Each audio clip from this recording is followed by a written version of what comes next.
گا. وہ بخاری اور مسلم دونوں میں حدیث ہے, نبی علیہ السلام نے فرمایا کہ جن معاملات میں اللہ تعالیٰ نے کوئی حد مقرر نہیں فرمائی, جس طرح یہ کیس ہے کہ اگر کوئی عدت کے اندر نکاح کر لے, وہ سورۃ البقرہ میں واضح ہے کہ عدت کے اندر نکاح کرنا حرام ہے, یہ اللہ کی حد کو توڑنا ہے, لیکن سزا نہیں آئی. کیا ہے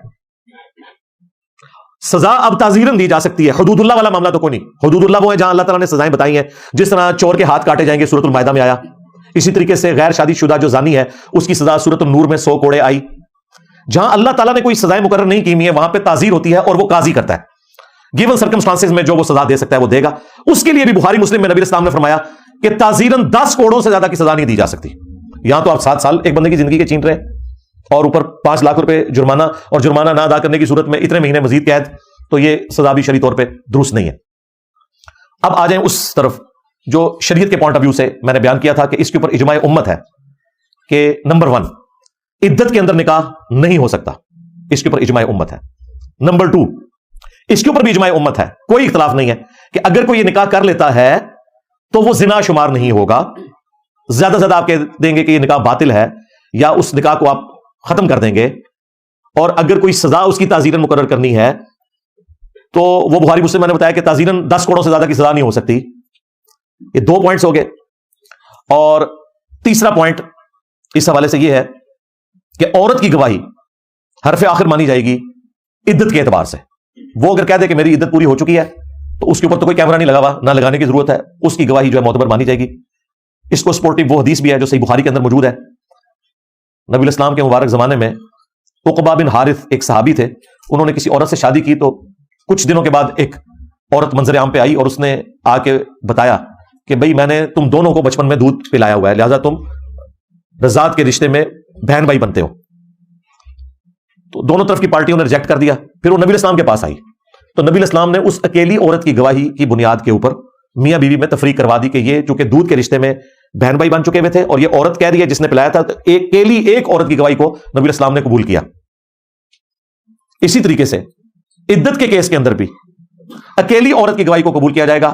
وہ اگر آپ سورۃ البقرہ میں آیت نمبر 228 پڑھیں تو آپ کو اندازہ ہو جائے گا کہ عورت ہی گواہی دے گی. اس حوالے سے اس میں واضح اشارہ موجود ہے, اور اس گواہی کو پھر کوئی چیلنج نہیں کرے گا, اور عورت وہ جس کے اپنے نکاح والا معاملہ ہے, کوئی دوسری عورت نہیں. وہ میں آیت کور کر دیتا ہوں اور اس کے بعد اینڈ پہ میں 9 کیسز آپ کو بتاؤں گا ایسے کہ جن میں عدت کتنی بنتی ہے. ٹوٹل 9 کیسز بنتے ہیں. اس کیس میں کتنی عدت بنے گی, اس کیس میں کتنی بنے گی, وہ میں مختصر وہ بھی بتا دوں گا, لیکن یہ آیت کور کرنا ورڈ بائی ورڈ ضروری تھا. اعوذ باللہ من الشیطان الرجیم, بسم اللہ الرحمن الرحیم. والمطلقات یتربصن بانفسہن, اور طلاق یافتہ عورتوں کے لیے اللہ تعالیٰ کی طرف سے یہ لازم قرار دیا گیا ہے کہ وہ اپنے آپ کو روک کر رکھیں گی نیکسٹ نکاح کی طرف جانے سے. ثلاثۃ قروء, 3 دفعہ مخصوص ایام سے پاک ہونے تک. یہ میں کوڈ ورڈز میں گفتگو کر رہا ہوں, ظاہر ہے کہ سسٹرز نے بھی دیکھنا ہے اور ینگ بچے بھی دیکھتے ہیں, اس لیے میں وہ الفاظ استعمال کر رہا ہوں جو عام فہم ہو.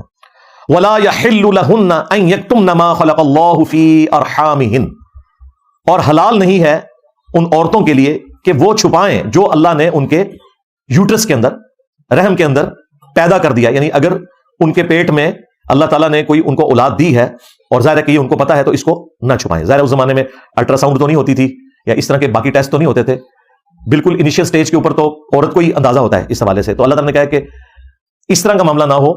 یعنی یہ جو عدت ہم بیان کر رہے ہیں نا, 3 دفعہ مخصوص ایام سے پاک ہونا, یہ اس عورت کے لیے ہے جو پریگنٹ نہ ہو. اگر پریگنٹ ہے پھر عدت ڈیفرنٹ ہوگی, اس لیے اس کو ساتھ ذکر کیا جا رہا ہے. ان کننا یؤمنن باللہ والیوم الاخر, اگر وہ ایمان رکھتی ہیں نا اللہ پر اور آخرت کے دن کی جواب دہی کے اوپر, تو پھر انہیں اللہ سے ڈرتے ہوئے یہ حرکت نہیں کرنی چاہیے. انہیں بتا دینا چاہیے کہ بھائی اس طریقے سے میں اب پریگنٹ ہوں, تو ظاہر جب پریگنٹ ہے تو جب تک وضع حمل نہیں ہوگا, ڈیلیوری نہیں ہوگی, اس کی عدت اس حوالے سے چلتی رہے گی. وہ انشاءاللہ 9 کیسز میں آپ کو بعد میں بتا دیتا ہوں, ان میں ایک یہ بھی ہے. اب بڑی امپورٹنٹ بات آ رہی ہے جس میں غامدی صاحب نے جو ایک نیا کنسپٹ دیا نا اس کا رد ہو رہا ہے. وَبُعُولَتُهُنَّ أَحَقُّ بِرَدِّهِنَّ فِي ذَلِكَ, ان کے جو وہ والے ہسبینڈ ہیں جنہوں نے انہیں طلاق دی ہے وہ زیادہ حق رکھتے ہیں کہ اپنی بیویوں کی طرف لوٹ جائیں اس مدت کے دوران. یہ اس طلاق کا ذکر ہو رہا ہے جس میں 1 یا 2 طلاقیں ہوں, کیونکہ اس سے اگلی آیت میں پھر تفصیل کے ساتھ آ رہا ہے کہ طلاق 2 دفعہ دی جا سکتی ہے اور تیسری دفعہ جب دیں گے تو پھر تو معاملہ ختم. 1 یا 2 طلاقیں دی ہیں تو اس صورت میں اللہ تعالیٰ فرما رہا ہے کہ جو پہلا خاوند ہے نا جس نے طلاق دی ہے وہ زیادہ حق رکھتا ہے کہ وہ عدت کے اندر اپنی بیوی سے رجوع کر سکتا ہے. اس کا مطلب یہ ہے کہ پھر 3 مہینے آلموسٹ یا وہ 3 دفعہ مخصوص ایام سے پاک ہونا اور پریگنٹ ہونے کی صورت میں طلاق تو واقع ہو جائے گی. یہ بھی ویسے پبلک میں مشہور ہے کہ پریگنٹ عورت کو طلاق نہیں ہوتی, طلاق ہو جائے گی اس کو, لیکن اس کی عدت ختم اس وقت ہوگی جب وضع حمل یعنی ڈلیوری ہوگی. اس دوران اگر وہ خاوند اپنی بیوی کی طرف رجوع لانا چاہتا ہے عدت کے اندر تو سب سے زیادہ حقدار وہی مرد ہے جس نے اسے طلاق دی ہے, لیکن 3 طلاقیں نہیں, 1 یا 2, 3 کے بعد تو وہ نہیں رکھ سکتا. تو پھر وہ اس مدت کے اندر اپنی بیوی کی طرف رجوع لائے تو بغیر نئے نکاح کے لائے گا. اس دوران طلاق تو ہوگی, نکاح نہیں ٹوٹے گا. نکاح ٹوٹے گا جب طلاق بائن ہو جائے. اس دوران جو طلاق ہے وہ رجعی رہے گی, یعنی آپ رجوع کر سکتے ہیں. جیسے ہی وہ عدت پوری ہو جائے تو طلاق رجعی جو ہے وہ طلاق بائن میں کنورٹ ہو جاتی ہے. اس کے بعد پھر اس عورت کی بھی مرضی دیکھی جائے گی کہ وہ اپنے ایکس ہسبینڈ کے ساتھ دوبارہ نکاح کرنا چاہتی ہے کہ نہیں. پھر حق پیر بھی نیا ہوگا. ہاں, پھر یہ نہیں ہوگا کہ ٹھیک ہے جی میں اب رجوع لاتا ہوں. رجوع لانے کا اختیار وہی 3 مہینے اپروکسیمیٹلی بات ہو رہی ہے, یعنی 3 طور اس کے اندر. اس کے بعد اس بیوی کی مرضی. اور یہ بھی اس کیس میں اگر 1 یا 2 طلاقیں ہوئی ہیں. اگر 3 طلاقیں ہوئی ہیں تو پھر جا کے اہل حدیثوں سے فتویٰ نہیں لینا بھائی. ہاں, اور نہ حنفیوں سے حلالہ کرانا ہے نہ اہل حدیثوں سے حرامہ کروانا ہے. دونوں ہی حرام ہے. حلالہ اس طریقے سے زبردستی والا یہ بھی حرام ہے, اور وہ حرامہ کے 3 دے کے پھر وہ کہتے ہیں نہیں 1 ہوگی وہ بھی حرام ہے. یہ الگ سے ایک ٹاپک ہے. البتہ اس عدت کے دوران وہ خامند زیادہ حقدار ہے. اب مجھے بتائیں, غامدی صاحب نے جو یہ ایک نئی پخ چھوڑی کہ چونکہ الٹرا ساؤنڈ کے ذریعے یہ پتہ چل جاتا ہے کہ عورت پریگنٹ نہیں ہے, تو وہ یہ کہتے ہیں کہ اب اسے عدت پوری کرنا کوئی ضروری نہیں ہے, ٹھیک ہے وہ نیا نکاح کر لے. اب مجھے بتائیں اگر اس خامند نے اسے 1 یا 2 طلاقیں دی ہوئی ہیں اور وہ پریگنٹ بھی نہیں ہے, الٹرا ساؤنڈ بھی کہتا ہے نہیں ہے, تو قرآن تو اسے حق دے رہا ہے کہ وہ 3 مہینوں تک, اللہ تعالیٰ کہہ رہا ہے کہ وَبُعُولَتُهُنَّ أَحَقُّ بِرَدِّهِنَّ, ان کے وہ والے جو ہسبینڈ ہیں نا وہ زیادہ حق رکھتے ہیں کہ وہ رجوع لائیں. اس کا حق تو پھر غامدی صاحب نے چھین لیا. سمجھ رہے ہیں نا آپ میری بات؟ پھر تو ٹھیک ہے طلاق لئی, الٹرا ساؤنڈ کرایا تھا, پھر تو الٹرا ساؤنڈ کرایا وہ تو ہی دوسرے کارنا سے ہے. جبکہ قرآن تو کہہ رہا ہے نہیں 3 مہینے کے اندر وہ خامند یہ حق رکھتا ہے کہ وہ اس عورت کے ساتھ شادی کرے. اب وہ الٹرا ساؤنڈ کی رپورٹ لے کے جا کے تو کہیں جا کے دوسری جگہ شادی کر لے. وہ حق آپ ختم نہیں کر سکتے. لہذا یہ یاد رکھیے گا, جو شعائر اسلام ہے ان کو آپ نہیں بدل سکتے. مثلا اذان دینا نماز کے لیے مسجد میں, یہ شعائر اسلام ہے. اگرچہ ہم گھڑی کو دیکھ کے مسجد میں جاتے ہیں, لیکن دنیا کا کوئی مفتی, کوئی بزرگ, کوئی بابا, ایون کوئی صحابی بھی ہو, دین کے اس حکم کو نہیں بدل سکتا کہ اب اذان کی ضرورت ہی کوئی نہیں ہے, ٹھیک ہے گھڑی دیکھو اور مسجد میں جاؤ. اگرچہ پریکٹیکلی یورپ امریکہ میں تو بالکل ضرورت باقی نہیں رہی ہے. یہاں پہ بھی اذانوں کی آواز کدھر آتی ہے؟ آ بھی جائے تو ہم ان اذانوں کو تو نہیں فالو کر رہے ہوتے. جس نے 1:30 بجے نماز پڑھنی ہے اس کی بلا سے 1:45 اذان ہو رہی ہے, وہ تو گھڑی کو دیکھتا رہتا ہے کہ میں تو 1:30 والی مسجد میں جانا ہے. وہ اذان نہ بھی ہو اس نے گھڑی کے مطابق مسجد میں جانا ہوتا ہے. لیکن کوئی مائی کا لال اذان کو ختم کر سکتا ہے کیونکہ شعائر اسلام ہے. اس طریقے سے کوئی یہ والی عدت کی مدت کو سائنٹیفکلی اس طریقے سے کر کے وہ پھر انوملی کریٹ ہو جائے گی. اگر آپ اس کو ڈریس بھی کر لیں اور یہ کہیں کہ جی اس کا مقصد تو یہ تھا کہ وہ عورت پریگنٹ ہے یا نہیں, تو مقصد تو یہ بھی تھا کہ وہ والا مرد 3 مہینے کے اندر رجوع لا سکتا ہے. اس مرد سے آپ حق کیسے چھین سکتے ہیں کہ وہ کسی دوسرے مرد کے ساتھ جا کے شادی کرے؟ پہلا حق اس مرد کا ہے اگر 1 یا 2 طلاقیں ہوئی ہیں. لہذا یہ ان کا فتویٰ قرآن کے بالکل خلاف ہے. یہ ایک ریزن ہے پریگنٹ ہونا. دوسرا یہ کہ اللہ نے موقع دیا, اس لیے سورہ طلاق میں سورۃ البقرہ میں آیا کہ عدت کے دنوں میں آپ نے عورت کو گھر سے باہر نہیں نکالنا, وہ عدت اپنے خامند کے گھر میں پوری کرے گی. کیوں؟ اب مجھے بتائیں, یہاں تو 5 منٹ بعد جو ہے نا خامند فتویٰ لینے کے لیے نکل پڑتا ہے کہ غلطی ہو گئی, بچوں کا کیا بنے گا. 1 طلاق دی اگر خامند نے, اس کے بعد 3 مہینے اس کی بیوی اسی گھر میں رہے, وہ 3 منٹ بعد خامند کو خیال آ جاتا ہے کہ میں کیا کر بیٹھا ہوں, سیاپا پالے اپنی جان کو. 3 مہینے تو اتنا ٹائم ہے, کیونکہ اسلام چاہتا ہے خاندانی نظام نہ ٹوٹے. تو بیوی وہاں رہے گی نا, تو اسے پھر اپنی بیوی کے ساتھ جو گزارا ہوا اچھا وقت ہے وہ بھی یاد آئے گا. اور پھر جب بیوی تو بیٹھی ہوگی اندر عدت پوری کر رہی ہوگی, ہاں, اور بچوں کو جب خامند کو 1 دن سنبھالنا پڑے گا, لگ پتا جائے گا, تو اس کو فوراً ہی سگنل آ جائے کہ بھائی یہ تو 1 دن میرے لیے مشکل ہے, تو میں کس طرح بیوی کے بغیر گزارا کروں گا. پھر وہ جا کے بیوی سے خود ہی قدموں میں گر کے معافی مانگ لے گا, بجائے یہ کہ حلالے اور حرامے کے چکروں میں پڑے وہ خود ہی معافی مانگ لے گا. یہ ہے اس کے پیچھے حکمت کہ وہاں پہ عدت وہ اپنے خامند کے گھر پوری کرے گی. اور اگر 3 طلاقیں ہو چکی ہیں جو اکٹھی دینا حرام ہے, لیکن اگر دے کوئی اسٹیبلش ہو جاتی ہے, اس صورت میں بھی خامند نہیں اسے نکالے گا. کیوں؟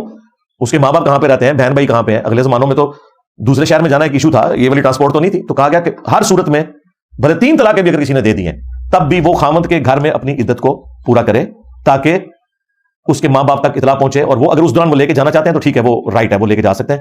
ادروائز خامند اتنے عرصے کھانا پینا خرچہ بھی اس کو دے گا, اگر سے 3 طلاقیں بھی دے چکا ہوا ہے. ویسے تو اسلام میں طلاق 1 ہی دینی چاہیے, اس کے بعد عورت کی مرضی 3 مہینے بعد چاہے آپ سے شادی کرے چاہے کسی اور سے, کم از کم وہ دروازہ تو کھلا رہے نا, حلالہ یا حرامہ نہ کروانا پڑے. پھر آپ ٹھیک ہے اسی اور سے شادی کر سکتے ہیں. جو یہ ٹھا 3 طلاقیں مارتے ہیں اور بیوی کو مار کے رکھ دیتے ہیں, بیوی کو کیا مارتے ہیں, اپنے آپ کو ہی مار لیتے ہیں. ذلت تو خامد کو بھی کاٹنی پڑتی ہے, بلکہ زیادہ کاٹنی پڑتی ہے. اس لیے میں شادی شدہ لوگوں سے کہتا ہوں کہ بھائی دروازہ توڑ لو, کھڑکی توڑ لو, اپنا سر پھاڑ لو, بیوی کا نہیں اپنا. لیکن طلاق کا لفظ نہ اپنی زبان پہ لاؤ، پوری زندگی پچھتاؤ گے. اگر اس عورت کی زندگی برباد ہوتی ہے نا تو اس مرد کا بھی کچھ نہیں بچتا. اسی لیے ابو داؤد میں حدیث ہے اللہ تعالیٰ کو حلال چیزوں میں سب سے زیادہ ناپسندیدہ طلاق ہے.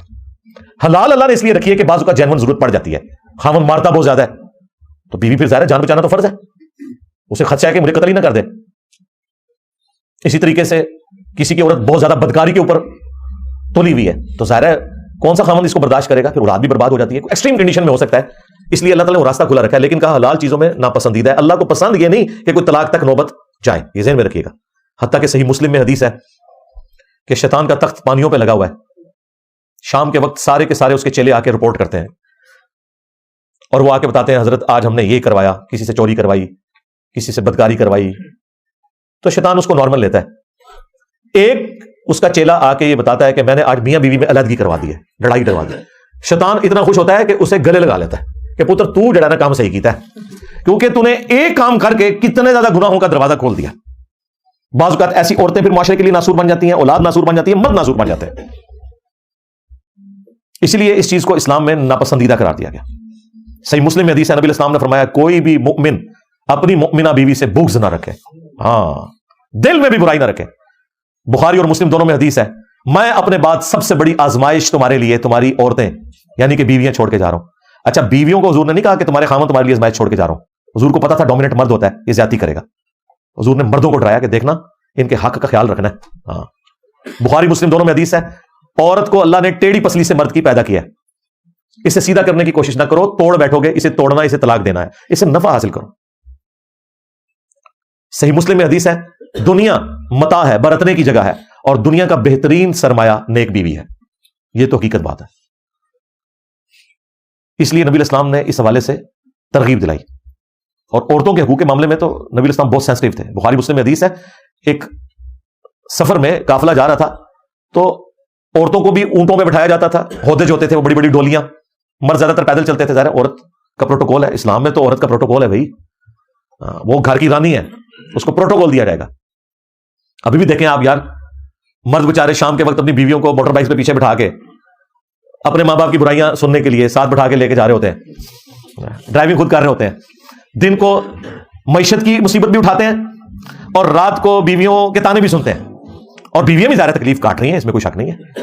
تو مردوں کو اللہ تعالیٰ نے اس اعتبار سے یہ کہا ہے کہ انہوں نے پازیٹو بہیو کرنا ہے. تو بخاری مسلم کی حدیث کہ عورتوں کو جو قافلہ ہانکنے والا بندہ ہوتا تھا نا، نبی الاسلام اس سے فرماتے تھے کہ اس قافلے کو آہستہ آہستہ ہانکو، شیشیاں ہیں کہیں ٹوٹ نہ جائیں. ہاں یعنی عورتوں کو اللہ نے نرم و نازک بنایا ہے. تو نبی الاسلام وہ اونٹ ہانکنے والے مردوں کو کہتے تھے جو عورتوں کے اونٹوں کو ہانک رہے ہوتے تھے کہ شیشیاں رکھی ہوئی ہیں، جس طرح شیشہ ہے نا اس کے چانسز ہیں شیشے کے وہ برتن اور ٹوٹ جائے گا، اس طرح عورتوں کو یہ بھی تکلیف نہ دو کہ ان کے اونٹ کو تیزی سے ہانکا جائے کہ کہیں ان کو تکلیف ہوگی. ظاہر ہے وہ ان کا مزاج ہی نہیں ہوتا.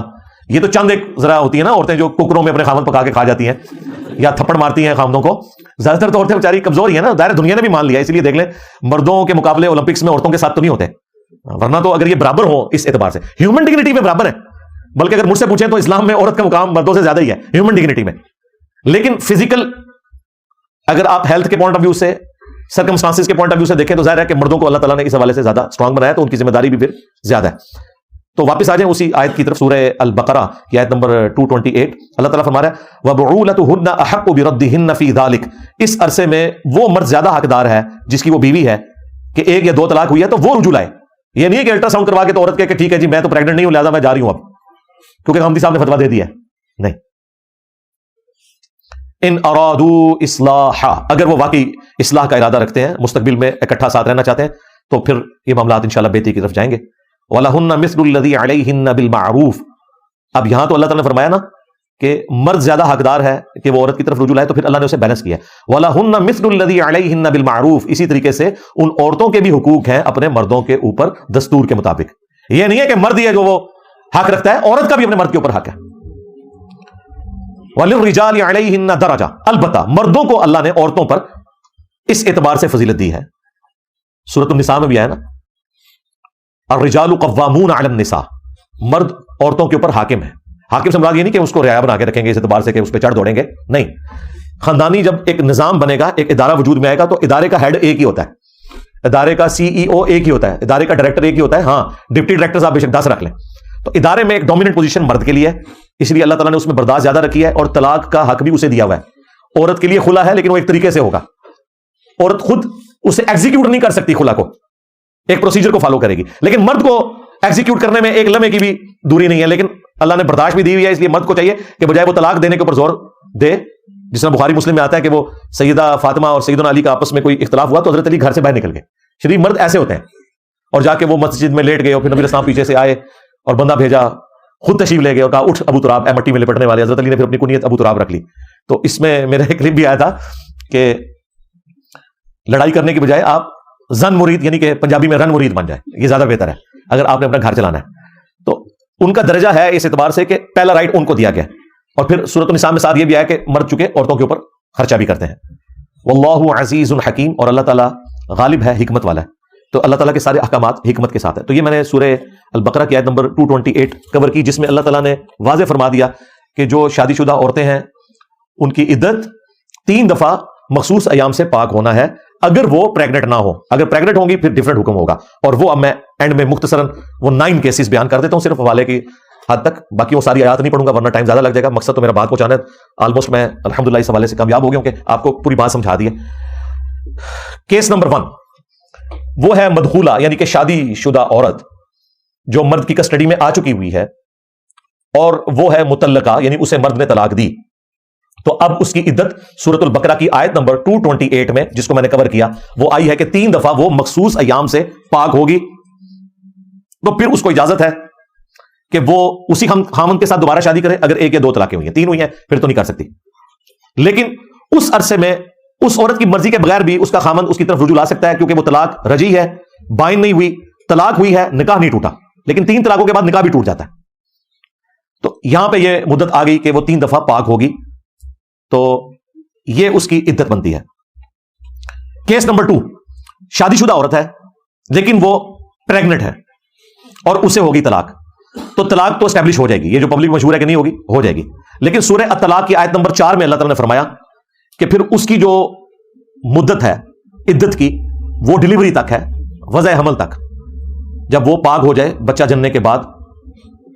اور اس میں یہ بھی ایکسیپشن ہے اس حوالے سے کہ اگر اسی دن اس کی ڈیلیوری ہو جاتی ہے یا اگلے دن ہو جاتی ہے، پھر یہ نہیں کہا جائے گا کہ 3 مہینے اس نے پورے کرنے، نہیں، اس کی ختم، کیونکہ اللہ تعالیٰ نے اسے اتنی بڑی خوشی دی ہے کہ دوسری والی اس سے پابندی اللہ تعالیٰ نے پھر اٹھا لی ہے، یہ اس کے پیچھے حکمت ہے۔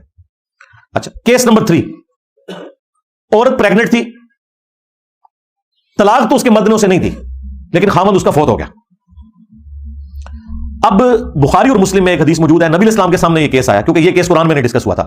قرآن میں یہ تو آیا تھا کہ جو پریگنٹ عورت ہے اس کی عدت وضع حمل ہے، لیکن یہ قرآن میں کیس آیا تھا اس عورت کا جس کو طلاق ہوئی ہو، جس عورت کا خامند فوت ہو گیا اور وہ پریگنٹ تھی، اس کی ڈیلیوری ہو گئی 2-3 دن کے بعد، تو کیا اس کی عدت ختم ہوگی یا نہیں ہوگی؟ بخاری مسلم دونوں میں حدیث ہے، نبی علیہ السلام کے سامنے یہ کیس آیا تو آپ نے فرمایا کہ اس کی عدت بھی ختم ہے، وہ چاہے تو دوسرا نکاح کر سکتی ہے، یعنی جو بیوہ عورت ہے وہ بھی وضع حمل ڈیلیوری کے بعد دوسرا نکاح کر سکتی ہے، اس کے لیے وہ 4 مہینے 10 دن والا معاملہ بھی ختم، اگر وہ پریگنٹ تھی، کیونکہ اللہ نے اسے اتنی بڑی خوشی دی کہ اس کے خامن کے مرنے کا شوق ختم ہو گیا۔ کیس نمبر 4 جو اس کے ساتھ جڑا ہوا ہے، صرف بیوہ عورت جو پریگنٹ نہیں ہے، اس کی عدت پھر اللہ تعالیٰ نے 3 حیض والی نہیں رکھی، 3 دفعہ مخصوص ایام سے پاک ہونے والی نہیں رکھی، بلکہ 4 مہینے 10 دن رکھی ہے، اور اس کا ذکر اللہ تعالیٰ نے سورۃ البقرہ میں فرما دیا۔ چاہے وہ جوان عورت تھی، اس کو مخصوص ایام کا سلسلہ تھا، اب وہ 3 مہینے سے بھی اس کی زیادہ ہوگی، اور اس کی ایکسٹینشن بخاری مسلم میں آئی ہے کہ یہ بیسیکلی اس عورت کا سوگ ہے 4 مہینے 10 دن، لیکن یہ سوگ ختم ہو جائے گا اگر اس کی ڈیلیوری ہو جائے، کیونکہ اللہ نے اسے اولاد کی شکل میں خوشی اتنی بڑی دے دی ہے کہ اس کا سوگ ختم ہے۔ وہ بخاری مسلم میں حدیث ہے نا، کسی عورت کے لیے حلال نہیں ہے کہ وہ 3 دن سے زیادہ سوگ کرے، جو اللہ اور یوم آخرت پر ایمان رکھنے والی عورت ہے، سوائے اپنے خامند کے کہ اس کے لیے 4 مہینے 10 دن وہ کرے گی، لیکن یہ سوگ بھی ختم ہو جائے گا اگر اسے اولاد کی ڈیلیوری کی خوشی مل گئی ہے، تو سوگ ختم، پھر 4 مہینے 10 دن پورے کرنا ضروری نہیں ہے، عدت ختم۔ کیس نمبر 5 اور 6 یہ دونوں جڑے میں، اور اسی میں وہ ایک مسئلہ ہے جو ایتھیسٹ بھی اٹھاتے ہیں، جو پچھلے دنوں میں نے اس کے اوپر کچھ لائیو سیشن میں بھی گفتگو کی تھی، اگرچہ میری جو پرانی قرآن کلاس ہے اس میں یہ مسئلہ اوور لک ہو گیا تھا مجھ سے، میرے سامنے وہ بعد میں آیا کہ یہ ایک کریٹیکل ایشو ہے، اس میں نے یہ تفسیر اس کی بیان کرتے ہوئے یہ کہہ دیا تھا کہ جو عورت ابھی مخصوص ایام کو نہیں پہنچی ہوئی ہے اس کی جو عدت ہے وہ 3 مہینے ہے، لیکن میں نے ساتھ یہ بتایا تھا کہ اس عورت کی رخصتی نہیں ہو سکتی، اصل میں تو ایتھیسٹ نے یہی مسئلہ اٹھایا ہوا ہے کہ ایک نابالغہ عورت کو آپ مرد کے حوالے کیسے کر سکتے ہیں. تو اس وقت بھی میں نے یہ والی بات دی لیکن مجھ سے اوور لک ہو گیا کہ یہ تو نارملی بن جائے گی, کیونکہ دوسری طرف سورۃ الاحزاب میں آیا ہے کہ جس عورت کی رخصتی نہیں ہوئی ہے اس کی تو عدت ہی کوئی نہیں ہے. جب بعد میں میری توجہ اس طرف گئی تو پھر میں نے اس کے اوپر پوری ریسرچ کی, اور پچھلے دنوں بائی چانس ایک کوشچن بھی آیا تو میں نے اس کے اوپر تفصیلی گفتگو کی تھی. یہ جو کیس نمبر 5 اور 6 اکٹھا بیان ہوا ہے سورہ الطلاق کی آیت نمبر 4 کے اندر, بلکہ 3 کیسز بیان ہو گئے, میں یہ والا بھی اور ایک جو میں ڈسکس کر چکا ہوں کہ جو عورت پریگنٹ ہے اس کی ڈلیوری کے ساتھ ہی اس کی عدت ختم ہو جائے گی. 2 کیسز یہ بھی بیان ہوئے ہیں, کیس نمبر 5 اور 6 میری ترتیب میں, اور اس میں چونکہ نساء کا لفظ ہے, نساء کا ورڈ بالغہ عورت کے لیے بولا جاتا ہے, بچی کے لیے نہیں بولا جاتا, لہٰذا یہ انڈرسٹوڈ ہے. یہ میں اس لیے بات کر رہا ہوں کہ اس کے ترجمے میں اختلاف پایا جاتا ہے. بہت سے لوگوں نے جو ترجمہ کیا اس میں انہوں نے ایک خاص حکم چھوڑ دیا جس کی وجہ سے ایتھیسٹ کو موقع ملا. میں اس ترجمے کے ساتھ ایگری نہیں کرتا. میں جس ترجمے کے ساتھ ایگری کرتا ہوں وہ یہ ہے, پہلے پورشن کے اوپر تو سب متفق ہے کہ اللہ تعالیٰ نے فرمایا کہ جن عورتوں کے بارے میں تمہیں شک ہے نا, ان کی یعنی جو مخصوص ایام کی عمر ہے وہ گزر چکی ہے. جس طرح 50 پلس کے قریب عورتیں جو ہیں ان کو تو پیریڈز والا معاملہ ہوتا نہیں. جب پیریڈز والا معاملہ نہیں ہوتا تو ظاہر ہے پھر وہ 3 دفعہ پاک ہونے والا سلسلہ تو نہیں ہوگا. تو اللہ نے کہا کہ ان کی ہم نے مدت رکھ دی ہے 3 مہینے. پھر وہ 3 دفعہ پاک ہونے والی شرط 3 مہینے انہوں نے پورے کرنے ہیں. ایسی عورتیں جن کے بارے میں تمہیں شک ہو گیا, اگرچہ وہ اس عمر کو پہنچ چکی ہوئی ہیں لیکن پھر بھی کبھی کبھار کوئی خون آ جاتا ہے ان کا, تو پھر ظاہر شک میں پڑ گئے کہ اب اگر وہ کبھی کبھار خون آتا ہے تو پھر اب اس کی اگر وہ 3 دفعہ پاک ہونے والا معاملہ ہو سکتا ہے 1 سال ہی لگ جائے. تو اللہ تعالیٰ شک میں پڑ جائے عورت کا معاملہ, پھر 3 مہینے پورے کرو, دیٹس آل. اور پھر ساتھ ہی ذکر ہوا کہ وہ جو ابھی حیض کو نہیں پہنچی, اس میں کچھ علماء اس طرف گئے کہ اس سے مراد وہ عورتیں ہیں جو نابالغ ہیں, ورنہ تو پھر وہ انوملی کریٹ ہو جائے گی کہ نابالغہ عورت کی رخصتی کیسے ہوگی. اس پہ بھی سب کا اتفاق ہے کہ اگر نابالغہ عورت کا نکاح اس کا باپ کر دے تو بالغ ہونے کے بعد وہ اپنا نکاح توڑ سکتی ہے, تو یہ حق تو اس کا ختم ہو جائے گا اگر آپ اس کو اس کے مرد کے حوالے کر دیں گے. تو یہ تو لاجیکلی درست نہیں بنتا. لہذا اس کا ترجمہ جو علماء یہ کرتے ہیں نا کہ وہ عورتیں جو ابھی حیض کو نہیں پہنچی, اس سے مراد یہ ہے کہ ابھی وہ حیض ختم ہونے کی عمر کو نہیں پہنچی ہوئی اور بیماری کی وجہ سے ان کا حیض بند ہو جاتا ہے, تو ظاہر ان کی کیلکولیشن کا بھی مسئلہ ہو جائے گا. ان کے لیے بھی آپ 3 مہینوں کو کنسیڈر کریں گے. اور یہ جو ترجمہ ہے یہ ایک شیعہ عالم جو پچھلے دنوں فوت ہوئے, ہمارے جو محبوب ہیں سید جواد نقوی صاحب, ان کے استاد تھے محسن نجفی صاحب رحمہ اللہ تعالی, جامعۃ الکوثر کے وہ ہیڈ تھے اسلام آباد میں. ان سے میری ملاقات ہوئی ہے, 80 پلس کی ایج میں فوت ہوئے. انہوں نے 10 جلدوں کے اوپر قرآن کی تفسیر لکھی الکوثر کے نام سے, کمال ہے. اور انہوں نے کوئی فرق نہیں کیا قرآن کی آیت کے کانٹیکسٹ میں, جہاں بخاری مسلم کی حدیثیں آتی ہیں وہ انہوں نے لکھی ہیں. انہوں نے یہ بھی فرق نہیں کیا کہ میں سنی حدیث نقل کر رہا ہوں یا شیعہ حدیث. انہوں نے جدھر حدیثیں آتی تھی وہ نقل کر کے اس سے باقاعدہ رزلٹ بھی نکالے ہیں. انہوں نے یہی ترجمہ اڈاپٹ کیا جو میں کر رہا ہوں, اور وہ فٹ ان بیٹھتا ہے کیونکہ نساء کا ورڈ عورت کے لیے بولا جاتا ہے, اور نساء کا ورڈ جب بولا گیا تو پھر یہاں دوسرے والی وہ عورت مراد نہیں ہوگی کہ جس کی ابھی مخصوص ایام کی عمر نہیں آئی, بلکہ وہ مراد ہوگی کہ جس کے مخصوص ایام کے ختم ہونے کی ابھی عمر نہیں آئی ہوئی, اس کے باوجود کسی بیماری کی وجہ سے اس کو مخصوص ایام آنا بند ہو گیا. کسی بھی وقت شروع ہو سکتے ہیں, تو اب ہو سکتا ہے اس کو بھی سال ڈیٹ آپ کو انتظار کرنا پڑے. تو اللہ نے فرمایا نہیں, ضرورت نہیں ہے. اگر بیماری ڈکلیئر ہو جاتی ہے تو پھر آپ نے اس کے لیے بھی 3 مہینے اس کی عدت ہوگی, اس کے بعد وہ دوسری شادی کر سکتی ہے. کیس نمبر 7, وہ عورت جو غیر مدخولہ ہے, یعنی ابھی اس کی شادی نہیں ہوئی, صرف نکاح ہوا ہے, اپنے خاوند کے پاس نہیں گئی, تو وہ سورۃ الاحزاب میں آیا کہ پھر ایسی عورت جو ہے اس کی عدت نہیں ہوگی کیونکہ اسے اس کے مرد نے ہاتھ نہیں لگایا. پلس سورۃ البقرہ میں آیا کہ ایسی عورت کو اگر مرد چھوڑ دے گا نا, حق مہر پھر بھی دے گا آدھا.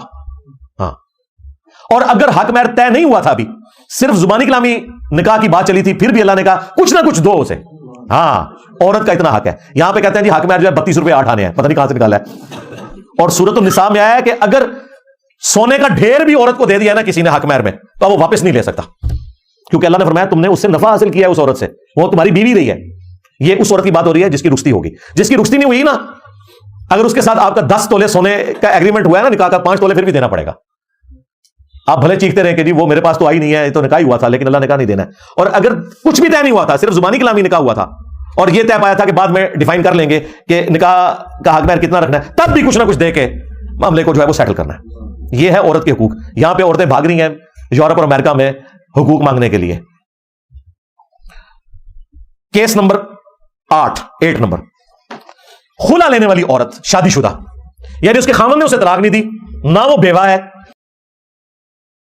اور نہ وہ ایسی عورت ہے کہ اس کی بھی رخصتی نہیں ہوئی, رخصتی بھی ہو چکی, مدخولہ بھی ہے, بیوہ بھی نہیں ہے, شادی شدہ ہے, خاوند طلاق بھی نہیں دے رہا, اب وہ طلاق لینا چاہتی ہے. یہ اس کو اللہ نے رائٹ دیا سورۃ البقرہ میں 229 نمبر آیت کے اندر. اللہ نے اسے رائٹ دیا ہے. اب خامد اسے طلاق نہیں دینا چاہتا تو یہ اس کا رائٹ ہے, وہ طلاق لے سکتی ہے. لیکن یہ علیحدہ بات ہے, وہ حدیث موجود ہے جامع ترمذی سنن ابی داؤد میں کہ جو عورت بغیر وجہ کے اپنے خامد سے طلاق لے گی نا, قیامت کے دن وہ جنت کی خوشبو بھی نہیں پائے گی. ہاں, لیکن دنیا میں طلاق اسٹیبلش ہو جائے گی, آخرت میں عذاب بھگتے گی.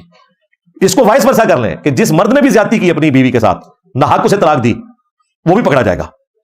لیکن قانوناً اگر ایک مرد طلاق دیتا ہے تو اب بیوی زبردستی تو اس کے ساتھ نہیں رہ سکتی نا. اس طریقے سے اگر ایک بیوی اپنے خامد کے ساتھ نہیں رہنا چاہتی, بھلے کوئی وجہ نہیں ہے لیکن وہ چاہتی ہے میں نے نہیں رہنا, وہ اپنے خامد کے ساتھ زیادتی بھی کر رہی ہے, قانوناً تو اس کو اسٹیبلش کیا جائے گا, سیدھی سی بات ہے. اور وہ ہے خلا کا اختیار. وہ حدیث موجود ہے ابو داؤد میں, سنن نسائی میں, الموطا امام مالک کے اندر. نبی علیہ السلام فجر کی نماز پڑھا کے نکلے, ایک عورت باہر کھڑی تھی, اس نے کہا یا رسول اللہ میں اپنے مرد کے ساتھ نہیں رہنا چاہتی. آپ نے اس کے مرد کو بلایا اور فرمایا کہ جو حق مہر والا معاملہ ہے نا وہ آپس میں طے کر لو, یہ عورت وہ حق مہر واپس کرے. وہ قرآن میں بھی آیا کہ اگر کوئی عورت علیحدہ ہونا چاہتی ہے اپنے خاوند سے طے کر لے, جتنا وہ آسانی سے دے سکتی ہے وہ اسے واپس کرے اور پھر وہ علیحدگی کر لے, اس کے عوض وہ اسے علیحدہ کر دے گا. پھر نبی علیہ السلام نے کہا کہ ٹھیک ہے, جو یہ اس نے کہا ٹھیک ہے یا رسول اللہ میں دستبردار ہوتی ہوں, میں اس کو واپس کرتی ہوں, میں اس سے علیحدہ ہونا چاہتی ہوں. پھر نبی علیہ السلام نے ان کے درمیان علیحدگی کروا دی. یہ ہوگی خلا والی عورت کہ جو اپنے مرد سے جا کر طلاق لینا چاہتی ہے اور وہ نہیں دے رہا, پھر وہ قاضی کی طرف رجوع لاتی ہے. ظاہر ہے اس وقت نبی علیہ السلام اس وقت قاضی تھے نا, جسٹس کی سیٹ کے اوپر وہ تھے, تو نبی علیہ السلام نے بلا کے اس معاملے کو سیٹل کروایا. اب اسی میں امپلائڈ ہے کہ اگر کوئی مرد طلاق نہیں دے رہا اپنی بیوی کو, خلا نہیں دے رہا, اچھا یہ جو خلا ہے نا یہ ایک طلاق کے ایکویولنٹ تصور ہوتا ہے, اور طلاق بائن کے, ہاں یہ طلاق رجی نہیں ہوگی. جیسے ہی اس عورت نے خلا لیا وہ اس کے نکاح سے بھی نکل گئی. البتہ چونکہ یہ ایک طلاق بائن ہے لہذا وہ اس مرد کے ساتھ دوبارہ بھی شادی کر سکتی ہے. حلالہ تو ہے ہی غلط, حرامہ بھی غلط, کسی چیز کی ضرورت نہیں ہے, نئے حق مہر کے ساتھ, چونکہ ایک طلاق یہ واقع ہوئی ہے, اس کے ایکویولنٹ ہے خلا. مرد نے تو نہیں دی تھی نا طلاق, مرد دیتا تو پھر علیحدہ معاملہ ہونا تھا. یہ عورت نے لی تو اس طرف رجوع لا سکتی ہے, اور اس کی جو عدت ہے وہ سنن ابی داؤد میں آیا 1 مہینہ ہے. لیکن یہ یاد رکھیے گا یہ ساری عدتیں اس دن سٹارٹ ہوں گی جس دن خامن طلاق دے گا. یہ ذہن میں رکھیے گا. یہ نہیں کہ ایک بیوی جو ہے وہ روٹ کے میکے آئی ہوئی ہے 1 سال سے اور پھر طلاق خامن بھیج دے اور وہ کہ جی میں تو سال پہلے کی آئی تھی لہذا میری عدت پوری ہو گئی, چپ کر کے اگلا نکاح کر لوں. نہیں, اس ڈیٹ کے بعد پھر وہ والا ہوگا 3 مہینے یا 3 دفعہ پاک ہونا, وہ جتنی میں چیزیں بتا رہا ہوں. یہ پوائنٹ بڑا انپورٹنٹ ہے کیونکہ لوگ اکثر پوچھ رہے ہوتے ہیں جی سٹارٹ کدوں ہوئے گی, وہ تو ناراض ہو کے 2 سال سے آئی ہوئی ہے, بھلے 10 سال سے آئی ہوئی ہے, اور اس طرح ناراضگی سے 10 سال سے اگر میاں بیوی آپس میں ایک جگہ نہیں رہے ہیں, نکاح بھی نہیں ٹوٹتا جب تک کہ اس نکاح کو اس طریقے سے نہیں توڑا جائے گا. ناراضگی سے نکاح نہیں ٹوٹتا, یہ ذہن میں رکھیے گا. اور سٹارٹ اس دن سے ہوگی جس دن وہ باقاعدہ طور پہ اسے ڈکلیئر کرے گا, بھلے زبانی کرے بھلے ریٹن میں. لیکن ظاہر قانون کو بھی فالو کرنا ہے, زبانی کے بعد اس کا ریٹن ریکارڈ بھی ہونا چاہیے تاکہ عدالت میں چیلنج نہ ہو, ورنہ وہی کچھ ہوگا جو خان صاحب کے ساتھ انہوں نے کیا ہے. ہاں, اور وہ کہ ہم قانون تو صحیح کر رہے ہیں, لیکن لادہ بات ہے کہ وہ جھوٹے لوگوں کی گواہیوں کے اوپر کیا ہے. تو یہ اس میں خیال رکھنا ہے آپ نے کہ جو خلا والی عورت ہے اس کی عدت کتنی ہے, 1 مہینہ. وہ طلاق بائن کے ایکویولنٹ ہے. مصنف ابن ابی شیبہ میں موجود ہے کہ ایک طلاق بائن کے ایکویولنٹ ہے. مسند شافعی میں موجود ہے حضرت عثمان کا فتویٰ کہ خلا والی عورت اپنے اس خامند کی طرف واپس بھی جا سکتی ہے, کیونکہ خامند نے تو طلاق نہیں نہ دی ہوئی. 3 طلاقوں کے بعد دوبارہ شادی نہیں ہو سکتی اس خامند سے, الا یہ کہ نیچرلی کوئی حلالہ ہو جائے. نیچرل حلالہ وہ قرآن میں ذکر ہوا ہے سورۃ البقرہ میں کہ اس نے کہیں اور شادی کی اور وہ خامند بھی فوت ہو گیا یا اس نے طلاق دے دی, پری پلان حلالہ نہیں. ہاں, وہ سنن ابن ماجہ میں پورا چیپٹر ہے کہ حلالہ کرنے والے اور کروانے والے پر لعنت. اس لیے امام حنیفہ کے خلاف ہو گئے تھے محدثین. یہ صرف امام حنیفہ ہیں جنہوں نے یہ فتویٰ دیا کہ جی اگرچہ حلالہ کروانا حرام ہے لیکن اسٹیبلش ہو جائے گا. تو باقی محدثین نے کہا کہ یہ آپ کیا کر رہے ہیں, ان کے اپنے شاگردوں نے مخالفت کر دی. اسی وجہ سے آج فقہ حنفی میں فتویٰ امام حنیفہ کے قول پہ نہیں دیا جاتا, قاضی ابو یوسف اور امام محمد کے قول پہ دیا جاتا ہے. وہ کہتے ہیں کہ جی ان کے شاگردوں کو پتہ چل گیا تھا کہ ہمارے امام صاحب نے یہ فتویٰ قرآن و سنت کے خلاف دیا. تو پریکٹیکلی اس وقت اگرچہ حلالے نکالنے والے حنفی ہیں, جو بندی اور بریلوی مولوی ملتے ہیں حلالے نکلوانے والے, لیکن ان کی فقہ میں بھی جو مفتہ بھی قول جسے وہ کہتے ہیں نا, جس پہ فتویٰ دیا گیا ہے وہ قاضی ابو یوسف والا ہی ہے کہ امام حنیفہ کا یہ فتویٰ باطل ہے. اسٹیبلش فقہ حنفی میں فتویٰ چلتا ہے اس معاملے میں قاضی ابو یوسف اور امام محمد کا, یہ ذہن میں رکھیے گا. بہرحال یہ 8واں کیس تھا کہ خلا والی جو عورت ہے وہ پھر 1 مہینے اپنی عدت پوری کرے گی اور اس کے بعد اس کی مرضی, چاہے اسی خامن سے دوبارہ شادی کر لے, لیکن ظاہر کدھر کرے گی, اسے تو جان چڑھائی تھی, لیکن آپشن موجود ہے. چاہے گھر بیٹھی رہے, کچھ عرصے بعد خیال آتا ہے پھر وہ کر بھی لیتی ہیں. اسی لیے ہم سے جب کوئی رابطہ کرتا ہے نا تو ہم اسے کہتے ہیں کہ مہربانی کرو خلا ہی لو, طلاق تک نہ جاؤ, تاکہ کل کو چانسز باقی رہیں. پوائنٹ آف نو ریٹرن پہ تو نہ پہنچ جاؤ. خلے میں تو چانسز ہے نا کہ وہ واپس اس طرف آ سکتے ہیں. یہاں پہ بعض اوقات ایسا ہوتا ہے خامد اتنے ظالم ہوتے ہیں کہ کورٹس ان کو بلاتی رہتی ہیں اور وہ جاتے نہیں ہیں. الٹیمیٹلی ایکس پارٹی ڈیسیژن ہو جاتا ہے عورت کے حق میں. بعد میں پھر وہ مولویوں کو لے کے نا عورتیں عدالتوں پہ چڑھائی کر دیتی ہیں. وہ پچھلے دنوں آپ نے دیکھا ہے ہمارے جو کراچی کے مفتی صاحب ہیں بڑے غصے میں آئے ہوئے تھے, کیونکہ فقہ حنفی میں خلا ہی کوئی نہیں ہے. ہاں, یہ بڑا خطرناک معاملہ ہے. فقہ حنفی میں یہ ہے کہ خلا نہیں ہوگا جب تک خاوند طلاق نہ دے. عدالت تنسیخ نکاح نہیں کر سکتی، یعنی کہ اگر کوئی مرد اپنی عورت کو مارتا ہے، پیٹتا ہے، غلام بنا کے رکھے، ٹھیک ہے وہ وہیں مر جائے، عدالت میں جائے گی تو وہ تنسیخ نکاح جج نہیں کر سکتا. اس پہ مفتی صاحب بڑے بھڑکے ہوئے تھے کہ جی یہ ججوں کی بیویاں نہیں ہیں، جج اپنی بیویوں کو طلاق دے، لوگوں کی بیویوں کو طلاق دے. بھائی کیا کریں جج؟ تمہارے گنڈے قسم کے جو حنفی عوام ہیں اور گنڈے قسم کے جو حنفی مولوی ہیں وہ اپنی بیویوں پہ ظلم کرتے ہیں، طلاق بھی نہیں دیتے، تو ان کی سنوائی کہاں پہ ہوگی؟ خلا عورت کا اتنا ہی حق ہے جتنا مرد کا طلاق دینے کا حق ہے. نہیں اگر دے رہا مرد طلاق، عدالت میں جائے گی، عدالت میں اگر وہ نہیں جاتا ٹھیک ہے ون سائیڈڈ ڈیسیژن ہو جائے گا. لیکن اس میں وہ دو نمبری نہیں ہونی چاہیے جو بعض عورتیں وکیلوں کو ساتھ ملا کے، عدالتوں کو ساتھ ملا کے نا کسی ڈمی ایڈریس کے اوپر نا وہ سمن جاری کرواتے رہتے ہیں. سمجھ آئی بات کی؟ ہاں وہ بیچارے کو پتہ ہی نہیں ہوتا، اس کو تو اس دن پتہ چلتا ہے جس دن عورت جو ہے نا وہ فارغ ہو چکی ہوئی ہوتی ہے، وہ پیٹتا ہے کہ مجھے یہ بھی نہیں ہونا چاہیے، اس ذہن میں رکھیے گا. لیکن اس میں ایک تیسرا کیس بھی ہے. بعض عورتیں اس طرح کا کام اس لیے بھی کرتی ہیں کہ جیسے ہی خاوندوں کے پاس سمجھ جاتے ہیں نا، خاوند مولویوں کو بیچ میں انوالو کر لیتے ہیں، عدالتیں پھر ڈیسیژن نہیں دیتی ہیں. تو پھر یہ ہر عورت نے خود اپنے لیے فیصلہ کرنا ہے کہ اس وقت اس کی کیا سچویشن ہے، یہ اس کا رائٹ ہے. اگر عدالت تنسیخ نکاح کر دیتی ہے تو بس خلا اسٹیبلش ہو گیا، اور ڈاکومنٹ آپ نے بھر وہ حاصل کرنا ہے. اگر ڈاکومنٹ کے بغیر آپ نے اگلا نکاح کیا تو آپ کے خلاف پھر وہ کیس، وہی عدت کیس بنا دیں گے آپ کے اوپر. ہاں یہ ذہن میں رکھیے گا. اور وہ جو آپ کا دوسرے والا مرد ہے وہ بھی پھنس جائے گا بیچ میں، پھر وہ بدکاری والا کیس بھی بنا دیتے ہیں. وہ پھر آپ پتہ نا وکیلوں کے پاس تو پورے فارم بنے ہوئے ہیں نا، اس میں تو پہلے سے ہی پرنٹ ہوا ہے. اسی لیے جب عورتیں خلا کے لیے دعویٰ کرتی ہیں نا تو یہ بیڑا غرق زیادہ تر وکیل بھی کرواتے ہیں، اس میں پہلے سے لکھا ہوتا ہے خاوند نشہ کرتا ہے، مارتا ہے، پیٹتا ہے، اور وہ وکیل کہتا ہے ساری ٹک کر دیتے ہیں میں. اب جب یہ نوٹس پہنچے گا خاوند کو، وہ کہے گا یار یہ 10 سال میرے ساتھ رہی ہے، میں نے تو کبھی سگریٹ کو بھی ہاتھ نہیں لگایا اور یہ میرے پر الزام لگا رہی ہے نشے کا. وہ کہتے ہیں ایسی تیسی پھر میں ایسی عورت کو فارغ ہی کراں گا. تو یہ بھی بجائے جوڑنے کے نا توڑنے کا کام کرتے ہیں وکیل حضرات بھی، یہ میں آپ کو بتاؤں. اور اس میں بعض کا ججز بھی شامل ہوتے ہیں، اور پھر اور بھی بڑی غلیظ قسم کی خبریں بھی ان لوگوں کی نکلتی ہیں، ججز کی بھی اور وکلاء کی بھی. وہ ایک الگ سے معاملہ ہے. ہم تو لوگوں کو صرف ترغیب دلا سکتے ہیں کہ وہ اللہ سے ڈریں. آخری کیس نمبر 9 وہ ہے مفقود الخبر، جو خامند ہے یعنی کہ مسنگ پرسن. آپ سمجھ آئے؟ اس کی جو ہے نا وہ عربی ہے، جس کی خبر نہیں ہے کہ وہ کدھر ہے. کسی دوسرے ملک گیا تھا، گم گیا. اگلے زمانوں میں تو نہ کوئی موبائل فون، نہ کوئی ڈیٹا، نہ کوئی پاسپورٹ والا معاملہ، بلکہ اس ماڈرن دور میں بھی کتنے لوگ بلوچستان سے مسنگ پرسن ہوئے ہیں، کے پی سے ہوئے ہیں، اور پی ٹی آئی کے بعد تو اب پنجاب سے بھی مسنگ پرسن آنا شروع ہو گئے ہیں. پہلے پنجابیوں کو اس تکلیف کا اندازہ نہیں تھا، جب خود مسنگ پرسن ہوئے نا تو اب انہیں پتا چلا کہ وہ بلوچستان والے بیچارے کیوں آگے دھرنے دیتے ہیں. تو دیکھیں وہ ہمارے بھائی جو ہیں عمران ریاض حافظہ اللہ تعالیٰ، انہوں نے دھرنے میں جا کے معافی مانگی کہ یار میں اس زمانے میں اسٹیبلشمنٹ کو خوش کرنے کے لیے وی لاگز میں کہتا تھا کہ کچھ نہ کچھ تو کیا ہے بلوچیوں نے جو اٹھائے گئے ہیں. وہ اپنی وائف کو ساتھ لے کے گئے ہیں اور میں سلوٹ کرتا ہوں، انہوں نے بڑی جرت کی ہے، معافی مانگی ہے بلوچیوں سے. انہوں نے کہا میں جب خود ہوا ہوں نا مسنگ تو مجھے اس تکلیف کا اندازہ ہوا ہے. یہ حقیقت بات ہے. جس کے گھر سولر نہیں ہے، یو پی ایس نہیں ہے، اسی کو اندازہ ہے کہ لوڈ شیڈنگ ہو گرمیوں میں تو رات کو بچے نہ سوئیں، پوری رات آپ بھی جاگیں، صبح آپ نے کیا مزدوری کرنی ہے. جن کے گھروں میں جنریٹر لگے ہوئے ہیں وہ دھرنوں میں کھڑے ہو کے آپ کو کہیں گے بجلی کے بل پھاڑ دو، کوئی مسئلہ نہیں ہے، کیونکہ ان کی بجلی تو کٹ بھی گئی تو ان کے پاس جنریٹر ہے. جن کے وہ بل پھڑوا رہے ہیں اور آگے لگوا رہے ہیں نا، ان بیچاروں کے تو بچوں نے نہیں سونا، ان کے گھروں کا خرچہ کون اٹھائے گا؟ یہ دوسروں کو مشورے دینا بڑے آسان ہوتے ہیں. تو اب ایسا مرد جو گم چکا ہے اس کے لیے کیا ہے؟ اس میں شریعت خاموش ہے. الحمدللہ یہ اسلام کی سچائی ہے کہ اس کے بارے میں کوئی شرعی حکم قرآن و سنت میں نہیں آیا. یہ اسلام کے قیامت تک حق پہ ہونے کی دلیل ہے کہ اسلام نے اسے اوپن چھوڑ دیا. جو میں اکثر کہتا ہوں کہ اجتہاد اسلام کی خوبصورتی ہے. اجتہاد کا دروازہ قیامت تک کھلا ہوا ہے. قرآن و سنت فکس ہے، اجماع امت کو بھی آپ اسی میں شامل کر لیں. جو اجتہاد اور قیاس ہے یہ قیامت تک اللہ نے کھول کے رکھا ہے. کیوں؟ اللہ کو پتا تھا کہ حالات و واقعات کا ڈیسیژن تو وہ لوگ کریں گے نا جن کے زمانے میں وہ مسئلہ ہوگا. مجھے بتائیں امام حنیفہ کو تو پتہ ہی نہیں ہے انتقال خون یعنی بلڈ ڈونیشن کیا ہے. امام حنیفہ نے کینگرو دیکھا ہی نہیں ہے، وہ کیسے بتائیں حلال ہے کہ حرام ہے. امام شافعی نے تو ریل گاڑی دیکھی نہیں ہے. امام مالک نے تو ہوائی جہاز دیکھا ہی نہیں ہے. امام احمد بن حنبل نے تو کیمرہ دیکھا ہی نہیں ہے. ان سارے اماموں نے اسپیکر کے بارے میں جانتے ہی نہیں ہیں. وہ بیچارے کیسے فتوے دے سکتے تھے اس زمانے میں؟ لہٰذا ان فقہا کے فتوے ان کے زمانے تک کے لیے تھے، اور میجورٹی چیزیں قرآن و سنت اور اجماع امت سے ثابت ہوتی ہیں. کہتے ہیں امام حنیفہ نے بتایا بھینس حلال ہے، اور بھینس کا حلال ہونا تو قرآن میں لکھا ہوا ہے سورۃ المائدہ میں کہ بہیمۃ الانام جو ہے نا، جو بے زبان مویشی ہیں، یہ سارے تمہارے لیے حلال کر دیے گئے. اور ان کی نشانی ہے وہ کٹے ہوئے کھر ہوتے ہیں. وہ کٹا ہوا کھر گائے کا بھی ہوتا ہے، بکری کا بھی ہوتا ہے، بھینس کا بھی ہوتا ہے، اونٹ کا بھی ہوتا ہے، زرافے کا بھی ہوتا ہے. ہاں جی، زرافہ بھی حلال ہے، یہ میں نے بتایا. تو اب فقہ انجینئرنگ کوئی بن جائے گا؟ نہیں. اجتہاد قیامت تک ہے. آج جتنے مسائل ہیں جدید، وہ امام حنیفہ تو نہیں بتا رہے، وہ مفتی تقی عثمانی صاحب بتا رہے ہیں، وہ مفتی منیر الرحمان صاحب بتا رہے ہیں، باقی علماء بتا رہے ہیں، علماء عرب بتا رہے ہیں، کیونکہ اجتہاد اسلام کی خوبصورتی ہے. تو یہ دیکھیں کتنی بڑی خوبصورتی. 9th کیس جو میں بیان کر رہا ہوں کہ جس کا خامند مسنگ ہو جائے وہ ہر زمانہ ڈیسائیڈ کرے گا کہ اس زمانے میں اس کے لیے کتنا ٹائم رکھنا چاہیے. امام ابو حنیفہ رحمۃ اللہ علیہ نے اپنے زمانے میں ایسا عجیب و غریب فتوا دیا کہ وہ آج تک حنفیوں کے گھاٹے میں فٹ ہے, کسی کو منہ دکھانے کے قابل نہیں ہے.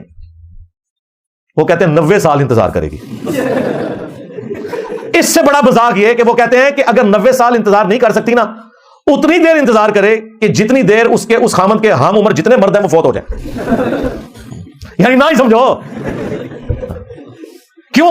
انہوں نے ایک بات غلط ڈرائیو کر لی قرآن سے اپنی مرضی سے کہ طلاق جو ہے یہ مرد کا حق ہے, عورت خلا نہیں لے سکتی. تو جب مرد گم گیا تو پھر جسٹس بھی نہیں دے سکتا, قاضی کوئی انصاف بھی نہیں کر سکتا. وہ کہتے ہیں یہ اب آپ کو پتہ چلا مفتی صاحب چیخ رہے ہیں یہ ججوں کی بیویاں نہیں ہیں, کیونکہ ان کے بابا جان جو ہیں, ٹھیک ہے, یعنی کہ امام حنیفہ روحانی بابا جان, وہ یہ فتوا دے گئے ہوئے ہیں. اب انہوں نے اپنے بابے کا فتوا تو لال کرنا ہے. وہ فتوا اسی صورت میں لال ہوگا کہ جب وہ یہ مانے کہ تنسیخ نکاح نہیں ہو سکتا, خلا نہیں ہو سکتا. ساتھ یہ بھی بتائیں تاکہ ان کے بابوں کے فتووں کا مذاق اڑے. ٹھیک ہے, اللہ ان کو معاف کرے یار, غلطی ہوئی ان سے. 90 سال والا فتوا منہ چھپاتے پھرتے ہیں ایک اس فتوے سے. اور دوسرا فتوا یہ کہ اگر گن پوائنٹ پہ طلاق دلوائی جائے تو طلاق جو ہے وہ واقع ہو جاتی ہے. اور اسی فتوے کو لے کے پھر حکمرانوں نے, سلطنت عباسیہ کے حکمرانوں نے جو کھلواڑ کیا. لوگ کہتے ہیں فقہ حنفی کیسے پھیل گئی, جب فقہ حنفی کے بڑے بنو عباس کو فتوے دیں کہ وہ لوگوں کی بیویوں سے زبردستی طلاقیں کروا کے شادی کریں, تو پھر اس کے فائدے میں اس وقت کی اسٹیبلشمنٹ بنو عباس نے فقہ حنفی کو گن پوائنٹ تلوار کے زور کے اوپر نافذ کر دیا 3 برمازموں کے اوپر.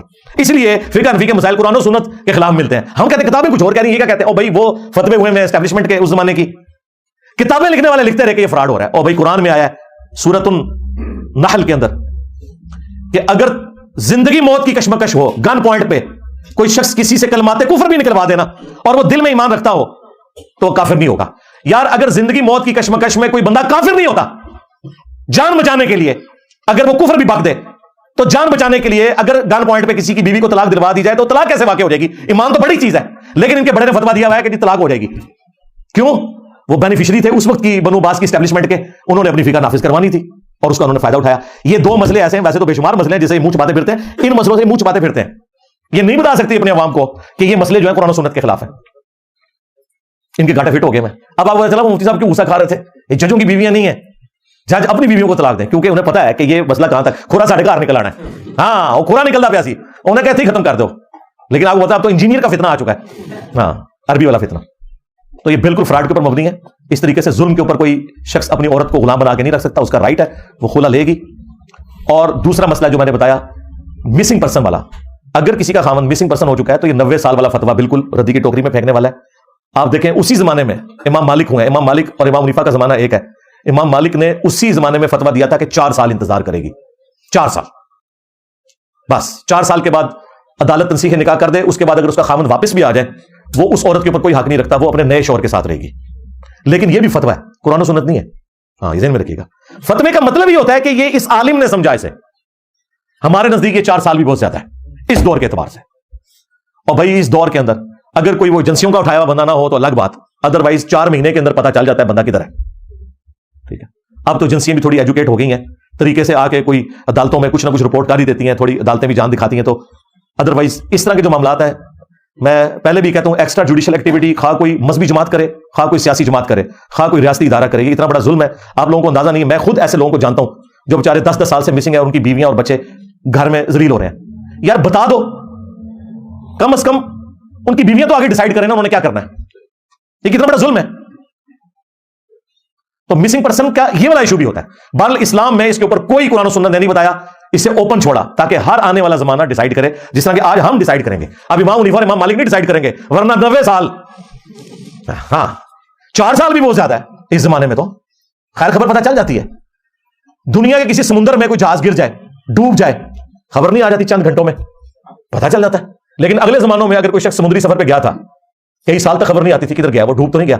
لہٰذا آج کے دور میں نہ 90 سال والا فتوا نہ 4 سال والا فتوا. اچھا, حنفی کئی علماء ہیں جنہوں نے امام حنیفہ کے فتوے سے بغاوت کی ہے. الازہر یونیورسٹی جو مصر والے ہیں حنفی علماء, انہوں نے کہا کہ ہم امام صاحب کے فتوے کو نہیں مانتے.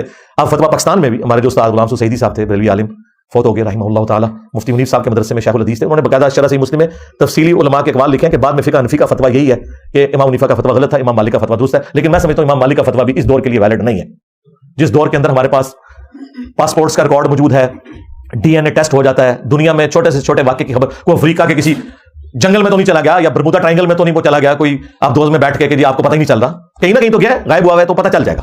اس لیے آج کے دور میں تو بھائی 4 مہینے بھی کافی ہیں. اور لوگوں کو ایجوکیٹ کرنے کی ضرورت ہے.